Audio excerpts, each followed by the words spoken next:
one of the former colleagues of the director, Richard Kolko. He's a retired FBI supervisor, special agent, and as we mentioned, he served as the Bureau's National Press Office chief under Mueller. Richard, can you hear me okay now? I can hear you fine. Hope you can hear me. All right, we hear you loud and clear. Thanks for your patience with those tech problems. I'm wondering if you could just start off by just telling us how you believe that Director Mueller will be remembered. I know he was a Bronze Star veteran and FBI director. To you, what will be his legacy? Well, my legacy is clear. I think he was a tremendous man, a hero, was wonderful for the Bureau and wonderful for the country. And I've been here on my computer looking, we have a alumni page for former FBI personnel, and it's just glowing comments about him and what he did for the Bureau and what he did for the country. You have to remember going back to 9/11, it was almost bait and switch. I mean, he was joining what he thought was the finest criminal investigation agency going. And a week later, it had to become the finest counterterrorism agency going. Very big changes in just his first week there. And Richard, thank you for sharing some of your personal pictures too that we're sharing with our viewers right now of you along with the director back when you served under him. Do you perhaps have a personal experience that you would like to share that will give us some insight into what his relationships were like inside of the Bureau?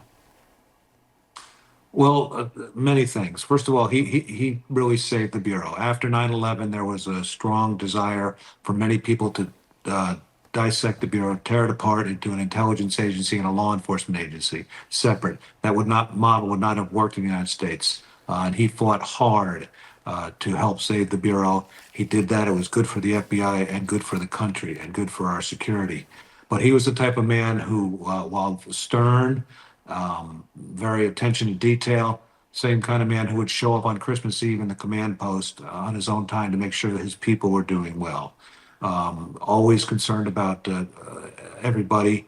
You can read through a lot of the comments and people who went through personal tragedies in their lives. He was the man who reached out to them without any fanfare, just to make sure people were good. And you know what he did professionally, from not allowing the enhanced interrogations after 9/11 to making sure the wireless warrants were not approved.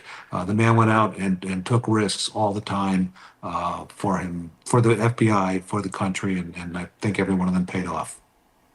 And as the head of the Bureau, especially as you mentioned, the enhanced interrogation controversy and the debate that was raging decades ago, how would he essentially navigate that criticism that perhaps he would have to face on all sides of many debates? He was a man of principle and a man of character, and he stood up for both and for what he thought was right. I mean, even to the Attorney General, to the President of the United States, he did what he thought was best based on his training, his experience, going back to his early days. I mean, you think about it. In the 1960s, when many men were looking for ways to avoid military service, after graduating the Ivy League, he still was willing to join the Marine Corps. And not just join the Marine Corps, but a combat position. Went and fought for our country in the jungles of Vietnam. Not your regular guy, and that character, that personality, and that stood out his entire career. And he was missed in the FBI, and he'll be missed in our country. And of course, in 2017, he was selected by the DOJ to lead that investigation that would make him the subject of so much ire, especially from the president. What do you think made him the best person to lead that probe? It came with an incredible and intense spotlight. A spotlight that he avoided. Yeah. I know that the spotlight was on him, but throughout the entire time he was special counsel, I do not believe he had one single press conference. He never spoke to the media. Everything you saw, heard, and read was other people talking about what he was doing, and to get bashed for so long and never respond, but just do his job to the best of his ability. Not everybody agreed with it, that's for sure. But you know that he did it to the best of his ability and led his team to the best of his ability. And that will follow him forever, that he did a good job. We have time for perhaps one more memory here. I'm sure there were a lot of young up-and-coming agents that would join the Bureau. I mean, can you recall any instances in which he offered some advice to men and women who were looking ahead to a bright future at the FBI? Well, I used to go to a lot of the graduations down at the FBI Academy in Quantico, and his speech was always just an excellent speech.